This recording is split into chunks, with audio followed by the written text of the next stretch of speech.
Welcome! Today, we're going to travel back in time, all the way to the year 1003 in China. We're going to solve a really strange political puzzle. Why would a powerful, respected leader say his greatest success was ignoring all the advice he was given? All right, let's dive right in. First, we'll set the scene and talk about why the year 1003 was so important. Then, we'll meet the Prime Minister and his very confusing claim. After that, we'll try to understand why he would say something like that, and we'll discover a different way to govern. And finally, it's all going to come together with one big idea: conservatism. So, to really get what's going on in our story, we first have to understand the year 1003. It was a really strange time in China's Song dynasty. On the surface, things seemed to be happening one way, but underneath, the future was being shaped in ways nobody could see yet. You know, in 1003, it's almost like history was playing tricks. Out in the West, a major enemy leader dies, which sounds like fantastic news, right? But his grandson is born, a boy who would grow up to be an even bigger threat. Meanwhile, in the North, a top general is believed to be dead. But nope, he's actually been captured and will one day help bring about peace. So important things were hidden, while at the same time, the seeds of the future were being planted. Okay, so that's the world our story takes place in. Now let's meet the man at the very center of our mystery. His name is Li Hang, and he was the prime minister of the Song dynasty during this very interesting year. Now, Li Heng wasn't just any politician. He was hugely respected. In fact, he was the emperor's old teacher. People even had a special nickname for him, Sheng Xiang, which means saintly prime minister. This was a title they only gave to the absolute best, people they saw as almost perfect, kind of like the great philosopher Confucius. But then, this highly respected leader said something that must have shocked everyone. He claimed that his greatest achievement, the best thing he ever did, was to ignore all the suggestions on how to make things better.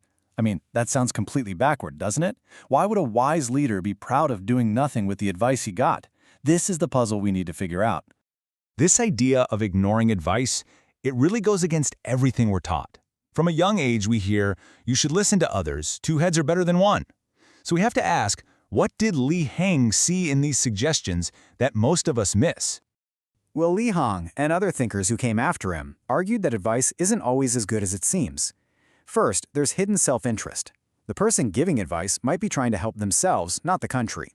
Second, they don't have the full picture. They can't see all the hidden costs or problems a new idea might create. They're also not in the leader's shoes, so they don't have to deal with the consequences if the advice is bad. And finally, if you keep making small changes all the time, you might actually break a good system that's already working. Here is a perfect example of this. The very last emperor of China, Puyi, told a story about this in his book. After he lost his power, everyone was giving him advice, but he soon realized that their advice was really just about what was good for them. One advisor, who had friends in Japan, suggested he move to Japan. Another advisor, who was a lawyer, suggested, you guessed it, that he hire more lawyers. Their advice looked helpful, but it was really just a personal wish. Okay, so if a leader shouldn't just listen to any new idea that comes along, how is a country supposed to make good decisions and get better?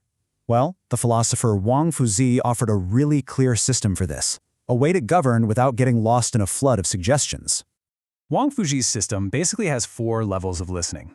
First, for the really big stuff, the country's foundational laws, he said you should trust the original system, the one built by the founders. Second, if you need to make changes to a policy, say about farming, you should only listen to farming experts, not outsiders. Third, for the small details about how to make a policy work in a specific town, you listen to the local leaders because they know what's really happening on the ground. And finally, if you want to know if a policy is actually working, don't listen to what people say, watch what they do. Now, these ideas from Li Heng and Wang Fuzi aren't just random thoughts. They are all part of a bigger political philosophy, one that we today call conservatism. At its heart, conservatism is not about stopping all change. It's really about being extremely careful with change. The main belief is that society is super complex, and no single person, no matter how brilliant they are, is smart enough to predict all the bad things a new idea could cause. So it's much better to trust the traditions and the systems that have worked for a long, long time, and only make very small, slow improvements. So you can really see the difference here between two ways of thinking about change. The conservative view is slow, it's careful, it respects what already exists because, hey, it's been working. And it's very worried about what might go wrong. On the other side, what we might call a more radical view wants to build something totally new, based on a big idea. It tends to believe the current system is just broken and focuses only on all the good things the new plan promises to deliver. A Western thinker, Edmund Burke, explained this idea perfectly with this famous quote. He said that society isn't just about us, the people who are alive right now. It's a partnership that includes everyone who lived before us and everyone who will live after us. What he's saying is that the decisions we make today should respect the wisdom of the past, while also protecting the world for the future. This philosophy of careful, steady government was very powerful, but it didn't last. After Li Hong died in the year 1004, these ideas started to become less and less popular in the Song dynasty. I love this phrase one writer used, the democracy of the dead. It's such a powerful way to think about tradition. It means that when we respect the past, we're giving a voice or a vote to all the generations that came before us. We're including their experience in our decisions. That was really the wisdom of Li Hong. And after he was gone, and this idea faded away, the government started to argue more and more about big, new ideas, and that led to a lot of conflict. And that really brings us to our final thought. Today, we live in a world that is always demanding fast changes and new ideas. But this ancient story asks us a really tough question.